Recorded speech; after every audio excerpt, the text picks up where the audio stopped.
Okay, welcome back to D-Vlog, and today I am talking to David Glass, former member of Christian Death, and this is in aid of the fact that Cult Epics has just announced the worldwide premiere of Rozz Williams, Romeo in Distress. It's taking part in a place in LA on April the 18th at the United Theatre on Broadway, and it's going to be followed by a one-time only performance by former members of the band. And one of those former members is talking to me today. So, hi, David. How are you feeling? It's not far away, this. How's the atmosphere? It's very exciting. Everybody's super excited about this. Not only the band members, but everybody is like buying tickets like crazy. The sales are great. And just a lot of people hitting me up saying, hey, I'm flying in from Orlando, I'm flying in from Hawaii, from Paris. They're coming from everywhere. So there's just a lot of excitement about the film. You know, people have been waiting a long time for this film to premiere, and it's finally here. And then, you know, Nico and I were talking like, well, why don't I put a band together with some of the former members, and we'll show the picture, you know, and then the band will come out and play some of the songs that people like, and it'll just be a nice celebration for Rozz. And I think that everybody is really behind it and really excited. It's a unique show. I mean, it's not just a concert. It's not just a movie. It's just a really unique show that everybody can really come together. A lot of friends are meeting up. I'm hearing that, oh, my friends from this online chat room, we're all going to meet. We got seats together, and it's just really super cool. I really like it. That's amazing. That's amazing. I know Nico B had been working on this movie for a decade, maybe more. After they met on the set of working on a film called Pig. When did you become aware of this film? Of the documentary or Pig?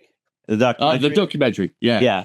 Well, I knew that something was brewing. There'd been some stuff on YouTube that was pretty cool, but then I heard that Nico was doing something official. He works with the family, with the estate of Rozz, so it's really official. And then he rung me up and said, hey, David, I'm doing this documentary. You know, the others are interviewing. I'd love to have you come over and interview. And so I don't normally do that. I've been kind of out of the picture for a while. And, you know, I said, sure, why not? You know, I loved Rozz, and I can't wait to see something really legit about him out there to really kind of solidify his legend, his legacy. And so, you know, I was honored to do it. And, you know, it was good that we did that. And then we started talking, and that kind of led to this show. So it was amazing. Great. Have you had any time to rehearse with the other guys yet? Or is he going to be well, we started. It's hard because some people are far away. It's hard because everybody has different lives. But everybody's motivated and excited to do a good job and put on a great show for people. I've been practicing with James and with Vincent Price, who's helping on guitar. So I should probably preface what we're doing. We're doing two shows in a show. I have the first part of the show, we're doing 5 songs from Theater of Pain. And I'm doing that with Rick and James, and Vincent Price is helping on a guitar, and Eva O is going to sing. So we're going to do 5 great songs. It's going to be super, super cool for everybody. And then because, you know, there was a point between Only Theater of Pain and Catastrophe, Ballet, and Ashes, Rozz kind of made a change. He changed band members. He changed his vocal style, and it's a bit different. So then I thought it would be cool that we would make a changeover. So I'm bringing out William Faith on bass and Kent Holmes. You know, William played in Christian Death and Shadow Project. Kent played with Rozz and Eva. You know, Paul Rossler from 45 Grave is going to play keyboards. Jatan is going to sing. And I've got Patrick Mata from Community FK singing as well, you know, because it's really hard to cover the Rozz vocal. You know, even a great job on, you know, the Theater of Pain, because she sang on it, and they did 1334. And I just was beating my head on the wall going, who am I going to get? You know, Jatan does her fabulous backing vocals, and she didn't want to step into the Rozz spot, which is understandable. So I had to find the right voice. And I think Patrick's going to be super great. He's out of state, so he's going to come in right before the show, and we're going to do some practicing. But to answer your question, I have been practicing with James and Vincent, going over the Theater of Pain part of the set. And then this weekend I have William Faith and Kent Holmes coming over, and we're going to practice the stuff from Catastrophe and Ashes. So it's 5 from Theater of Pain, 5 from Catastrophe Ashes. It'll be a nice tight set, and I think everyone will enjoy the songs that we chose. That's amazing. That's amazing. So this is a one-off, never to be repeated again. Yeah, I hadn't played in over a couple of decades. I, started raising a family, have a job like everybody else. And so I've been out of music for quite some time. I was busy after Christian Death up until the early 2000s, and then I kind of stopped. So this was one of these things where I wanted to get together. I took my drums out of the garage. I'm like, I want to play again. I want to do one more cool show with some cool people playing the music I used to play. And that's what I wanted to do. That was my dream. And the movie was just a great outlet. It was just fortuitous that it happened at that time. And the fact that I got Rick and James and Eva to be involved, and I've got Jatan and Patrick and Kenton and William, it's just like more than I could ever dream of. It's going to be super amazing. Absolutely. So have you had a chance to see the documentary yet? Have you? I saw it about a year or so ago, one of the iterations, but then he was fine-tuning, adding media to it. And when I saw it, it was really coming together and looking great. Obviously, Rozz is just magnetic as a persona. So, everybody telling their stories about him. And more importantly, like the beginning of it really shows him as a child, which people don't really know Rozz in that way. They talk to his mom and his brother and sister, and show images, and it kind of lets us in on how he grew up and how he ended up being the rock star that he is. Obviously, we know about his later years when he sang with Christian Death. We know that he's a writer, poet. We know he's an artist, so all of that is touched on in the film. It's obviously music centric because that was a big part of what he did, but he considered himself a perennial artist. He did all different things, and I think the movie kind of reflects a lot of that. So I thought the best part was just seeing and hearing about some of his childhood, and it was really cool. And I can only imagine that it's better now because it's been another year of working on it, tweaking it. So I think people are going to really enjoy it. So for somebody who knew him closely, as you did you find out anything you didn't know out of the movie that, were there any things that surprised you? Well, yeah, I mean, I knew him in a certain way for a certain period, but like I said, the early childhood stuff, I didn't know his father was a taxidermist. Okay. Right, that's cool. And that really okay, that makes sense now. Yeah. So things like that, it's an insight into him as a person more than him as the singer in Christian Death. And I think that's what people will take away and really be interested in.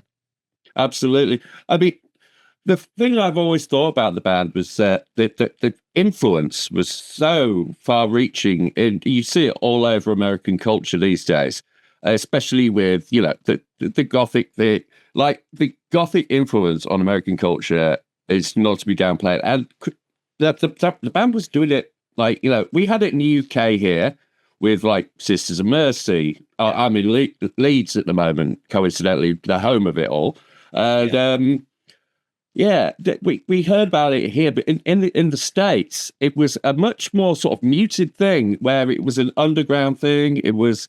Do you feel that the band gets the props that they deserve for their influence? Well, okay, I'm just what is it 45 years later? So yes, I think that just given the interest over all these years and the fact that I'm sitting here all these years later, yes, I think we get the props that we deserve. Not so much for me, but the band. Rick and James wrote some great songs with him.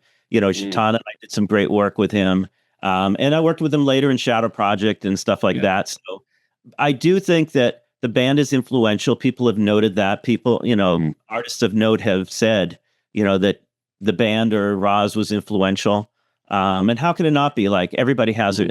Rozz loved Bowie, and we all take something, and you take what you grow up with and what was impactful in your life. And I think that in the early 80s, they started late 70s, and I joined in the early 80s to the mid 80s. And, the scene in LA was popping. And then when I went over to London, the scene in London was popping. I mean, it was just going. And there was all these great bands. Christian Death kind of came out of the whole punk movement out of LA, the Orange County punk thing. That's where Rick kind of, had made his bones with Adolescence and all the great bands he worked with. And they just created this thing where, okay, it's punk and it's edgy and it's arty, but it's just dark. And so they started the whole death rock thing with a number of people, Christian Death, Patrick Motter, Community FK. There was a few artists in LA that really kind of like were doing their thing and then became death rock. That there was obviously artists in England that were doing things earlier and at that same time, Bauhaus, artists like that were taking more alternative underground sounds, a little darker. Some were more pop, some were more edgy. You had a lot of great bands coming out, Sex Gang and just like all these, Sisters of Mercy, different, and everybody was different. There was so many different bands doing a different thing, and it was really great in the 80s. Yeah, man. Yeah, I hear you there. I mean, I think one of the big disservices that was ever done to that period was like labeling it all with the same brush, because there were so many, as you say, so many different sounds, and the American sound owed as much to the American sound of punk, whereas the British sound of punk was different. So you had all these melting pots all going off at the same time, and electronics like rising and all of that stuff. It must have been spectacular. I mean, it was like you had British punk, you had New York punk, American punk. And just the same with goth. I mean, everybody was doing their thing and then kind of floating back and forth and doing shows. And, we went over, played the Batcave and the 100 Club and just, the traditional punk, alternative, gothic kind of, places. And it was great. It was a great mix at that time. Yeah, absolutely. Absolutely. I mean, I talked to a lot of noise rock artists and stuff from around about that time.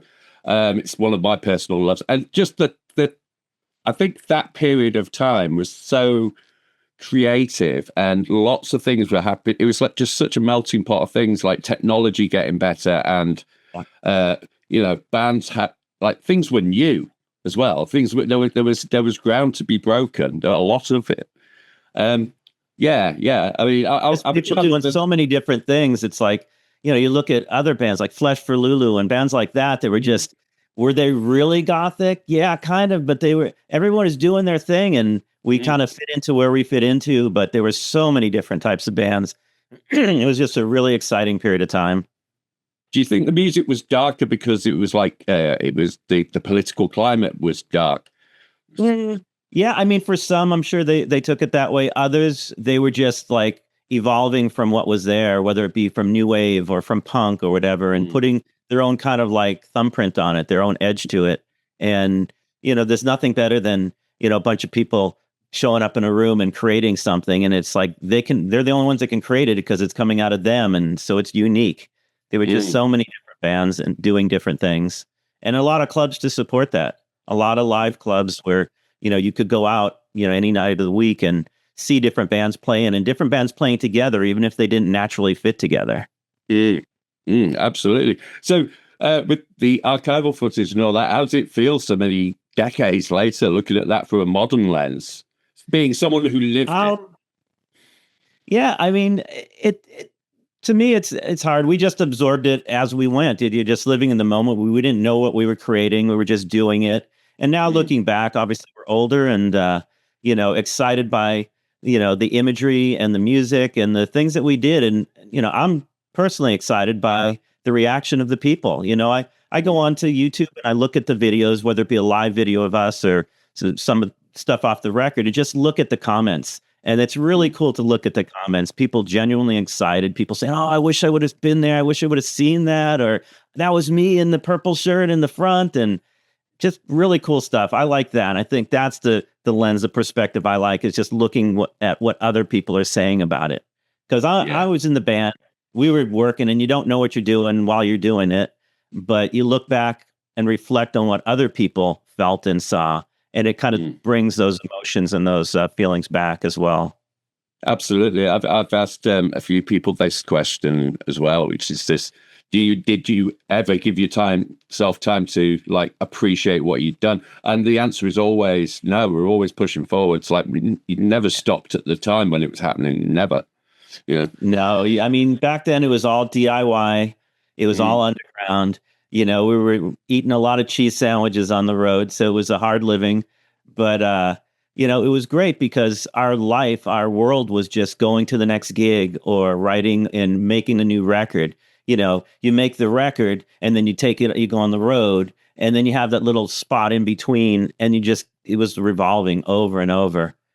Do you think if Rozz could see this performance, this documentary, the performance, the whole thing, do you think what do you think he would feel or say? Do you think he'd have an opinion? That's so hard to know. I mean, Rozz was an interesting guy, and you never know what was going to impress him, or because he was into all different things, and you'd be like, wow, he's into that, or he's into So I think he would like the fact that it is bringing people together again. I think that he would like some of the imagery and stuff. I mean, there's obviously some really tough times for him. It was a hard living. It was hard to get by, and he was a true artist, and that's all he did, really. Yeah. He fancied himself more of a writer poet, than really just a singer.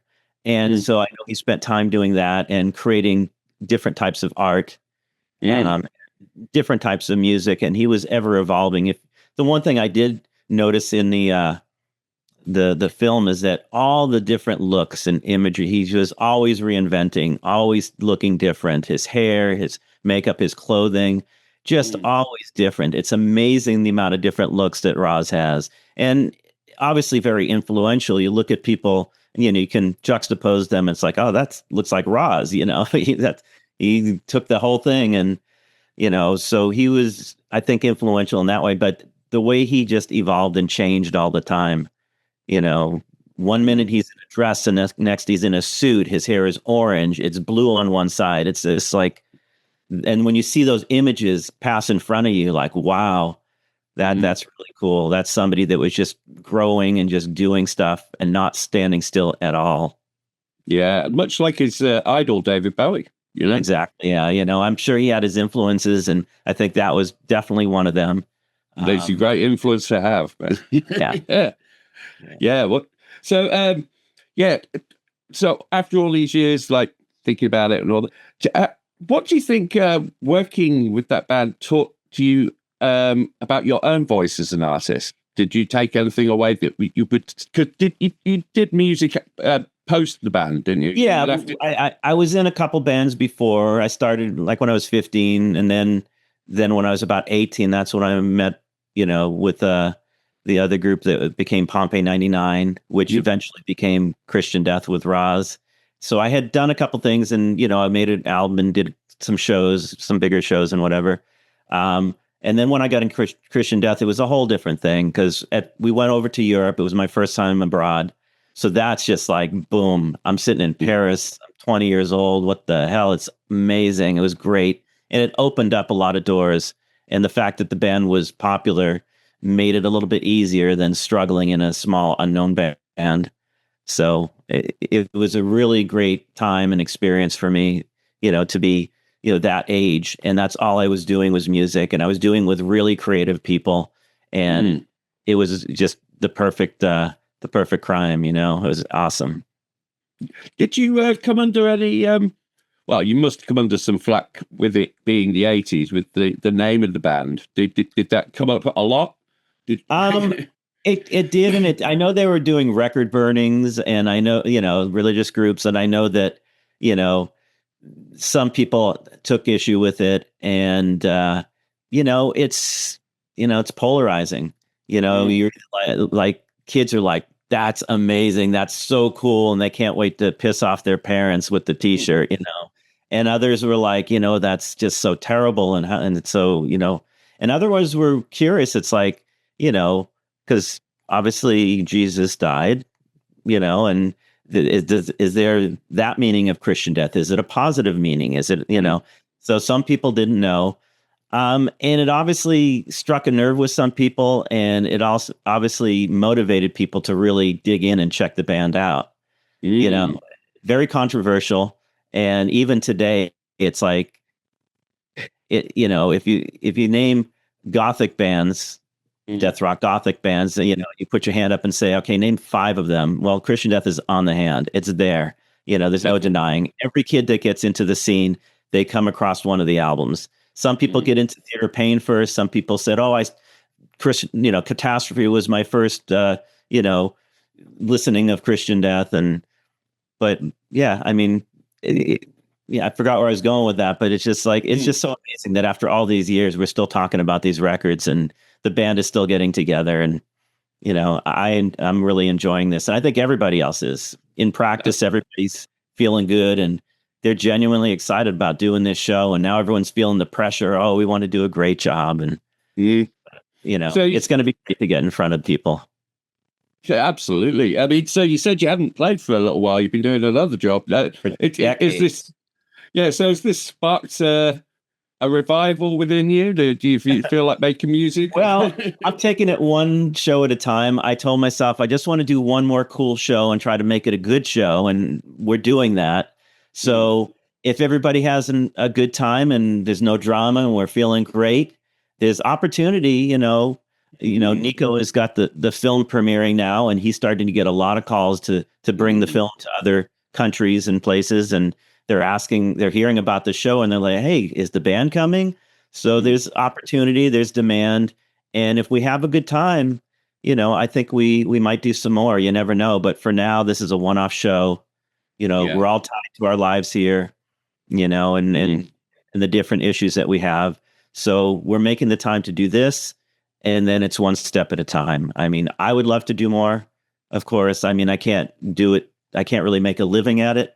So we'll do the shows that we can do that make sense. And right now it's just the one. Yeah, absolutely. Absolutely. Well, I wish you all the best wishes in the world with this show. I wish I could be there.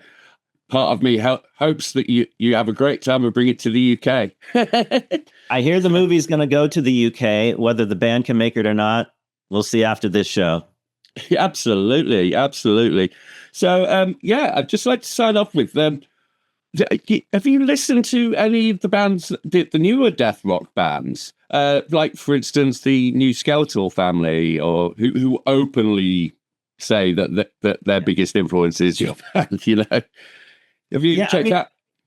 Yeah, I've been a little out of the loop over the last years. I have heard music and listened to some stuff, and go on mainly on YouTube. You go on there and you come across different things. You pull something up and then you get a feed on the side, and you just click and check things out. And there's some cool bands doing some great stuff. What I noticed is that a lot of them have like huge amounts of streams, so they've got big audiences. It's amazing what some of them are doing, and the music's great, and talented people. That never ends. There's always some kids get in a room and they just start going, and before you know it, they're amazing. Yeah, absolutely. I mean, I have actively interviewed kids who either knowingly or not knowingly were just like, the style was there, the hair was all back combed and out, and it's just like, oh yeah, I know what's in your record collection, man. It's cool. Yeah, it's funny when you go onto YouTube, because there's these people that say these are the top 10 death rock records or gothic records, and they go through and they it's interesting to watch that sometimes and see what people are listening to and what influenced them. Absolutely. Well, it's been an absolute joy to talk to you today. I wish you all the best, and good luck with everything. I'm sure you won't need it. Thank you, George. Appreciate you having me here, and hope to see everybody April 18th.